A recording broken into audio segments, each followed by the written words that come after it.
One of our colleagues said that the founders never anticipated that you would have huge numbers of people who couldn't vote who are being counted. Of course they did. The vast majority of Americans couldn't vote when the country started. That's not what my colleague said. But then I stand corrected. What did he say? He said the founders never anticipated this volume of illegals. Okay, well, I will take on. He didn't say that they don't twist my colleague's words. Fair enough. That you're very valiant to rise to his defense. I will answer that misnomer on his part. Then, if what he said they never anticipated that number of illegal people, there was no immigration law when the Constitution was adopted at all. In fact, the only illegals in the country, at least according to the native population, were the people writing the Constitution. There was no federal law at all. Exactly. And the ranking member knows this. He's being cute. No. There was no federal law. Mr. Higgins, can I reclaim my time, sir? I'm sorry. The Equal Representation Act does two simple things.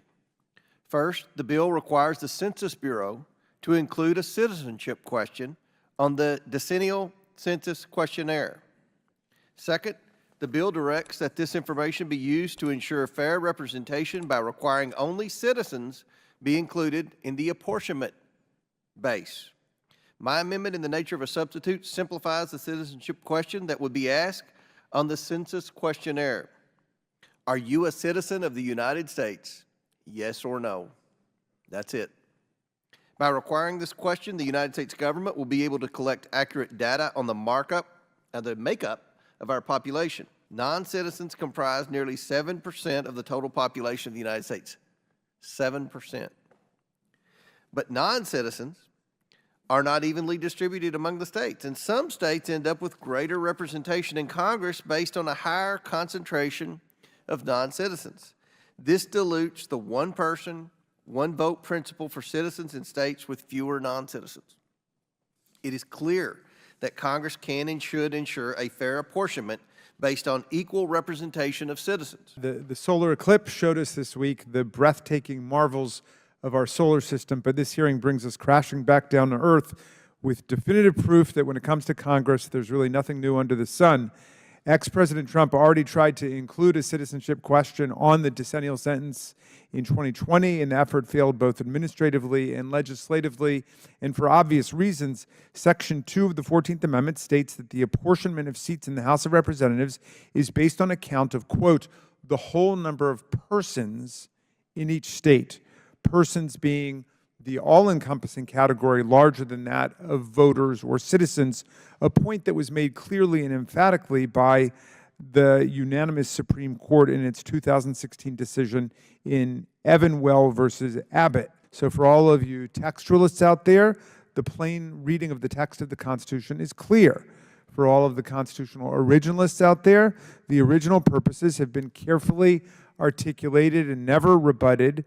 For all of you members who like to follow precedent, well, every apportionment in the United States since 1990 has included every single person residing in the United States, not just those lucky enough to have been given the right to vote at different points.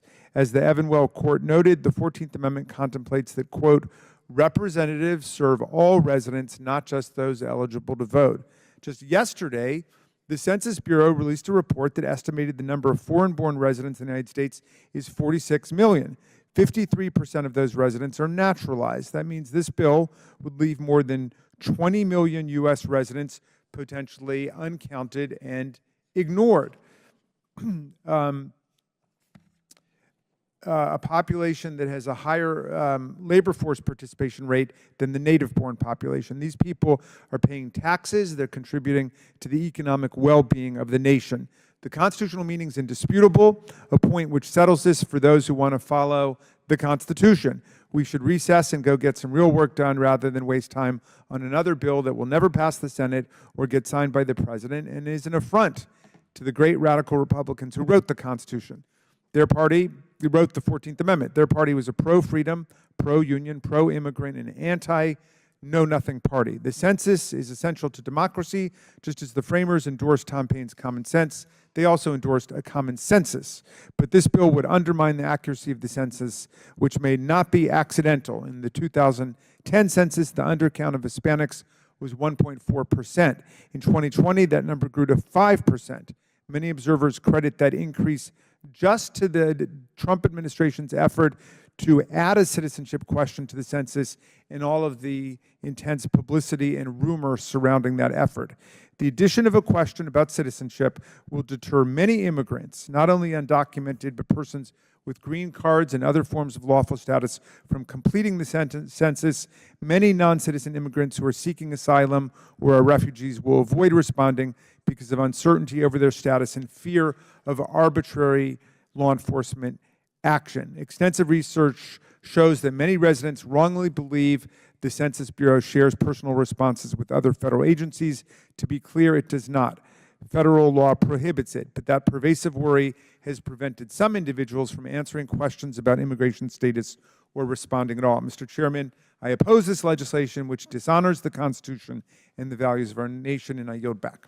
Gentleman yields back. Chair now recognizes the gentleman from Louisiana, Mr. Higgins, for 5 minutes. I thank the chair, and let me respond to the ranking member's very eloquent writ, carefully read and prepared to be a part of the historical record as we debate this important bill. Let me say that the preservation of our representative republic is certainly not a waste of time. So please allow me to respond unscripted from the heart of America to the very well and carefully scripted agenda speak of my colleagues in the Democrat minority. The level of illegal persons that now live within the continental borders of the United States has reached such a point that it thwarts the intended service of our representative republic in the House of Representatives, in the People's House. Prior to the Biden administration, it was well considered and well estimated that there were about 30 million illegals living within the United States. Took 240 years to get there. By the time President Biden leaves office, an additional, say, 15 million will have entered our country. You're talking about 45 million people. America, pay attention to this. 45 million illegals, that's 60 congressional seats. And where do you think those illegals are being drawn to live? In sanctuary states and sanctuary cities, densities of population, which have advertised and welcomed and brought these illegal citizens there. Why? Why do you think this has been one of the core tenets of agenda of the Democrat Party? Is to thwart the very essence of our representative republic by stacking the deck during the census, whereby apportionment for congressional representation will be permanently shifted to sanctuary states and cities. 45 million illegals, that's 60 seats, America. When have you ever seen a 60-seat majority in this body? This is the game plan, man.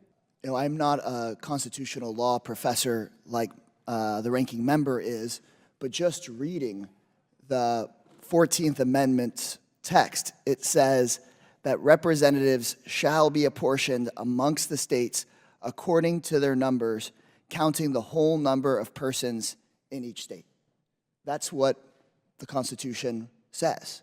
So, ranking member, I would be interested in your continued thoughts on if we could talk about precedent, we could talk about whether you're originalist, a textualist, but just reading the 14th Amendment, it says the opposite of what this bill seems to say. It clearly says that apportionment shall be on the whole number of persons in the state. And my sense from hearing you is that in order for example, Confederate states that were rejoining the Union to not ignore women or those that were recently emancipated or children or immigrants, that the radical Republicans put in place this amendment to say, no, you have to count everyone you have to count everyone for representation. Everyone deserves representation. You've got that right. And in fact, when the Constitution was first written, it was the southern states themselves who were insisting upon a total count of everybody, regardless of whether or not they were a citizen or a voter. And very specifically with respect to the population of enslaved people, because of the 3/5 compromise. They wanted to make sure that all of those people would count. The 3/5 compromise said that basically 60% of the slave population would be counted for the purposes of inflating the population basis in the southern states. So after the first census and reapportionment took place in 1800, there were a dozen members, new members who could be attributed in the South to the enslaved population. Now, the Northerners were saying, well, if you can't count them, or we shouldn't count them if they're not going to be given the right to vote and to run for office, but for these purposes and these purposes only, the southern states were saying, no, they should count so we can, arrive at this 3/5 compromise, which of course was an infamous concession to slave power and one of the things that led to the Civil War. But at the end of the day, the Constitution clearly states the opposite of what this bill states. The Constitution already lays out how apportionment works and says you count the whole number of persons in each state. The Supreme Court was unanimous on that point. And I don't even see in why fact, they would have to rule on it. I mean, it just says it plainly there. Could we see any justification, any reason, any way that the Congress could legislate something that's directly opposite of what's in the Constitution? well, as I understand their bill, it might not directly contradict what the Supreme Court said because they're asking for a question, are you a citizen? My good friend from Louisiana makes an eloquent pitch for the idea that we should want to know who's an illegal, but you know what? There's nothing even in their bill that would allow us to determine who's an illegal because it's just asking the question, are you a citizen? It's not asking, what your status is. Well, this might be a question then for the authors or its proponents. My understanding is the bill not only adds the citizenship question to the census, but actually does aim to change apportionment. It does, yeah, and that part does violate directly the Constitution itself and everything the Supreme Court has said about it, to the extent that it would change apportionment in addition to adding this question. It really violates the Constitution, and I would hope at least that part of it, my friends, would withdraw, because the Supreme Court's been very clear, and I've always thought that both sides of the aisle want to try to adhere to what the Constitution clearly says. I'm befuddled by this part because I don't even know whether the Supreme Court, how much the Supreme Court would even have to weigh in when it seems to be a sentence that a fourth grader could read in the Constitution. The reason why the founders of the Constitution were so adamant about it is that when the country started, of course, the franchise was left up to the states, but the vast majority of people couldn't vote. Not just enslaved people, but women couldn't vote, people without property couldn't vote, most people couldn't vote, and still they felt that what counted, bless you, Mr. Chairman, I mean, what counted was who would be represented, so there would be equal numbers of people represented, even if not all of them could vote. Right. In each congressional district, you have to take care of a similar number of people. And I think what seems to be at the core of this, which Mr.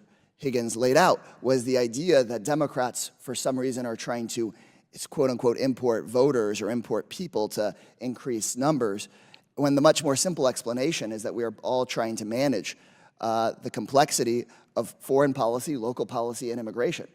And we're all trying to work on that, and I would hope that we actually, in good faith, try to talk about the fact that how do we deal with the fact that people are being displaced in massive numbers in the Western Hemisphere?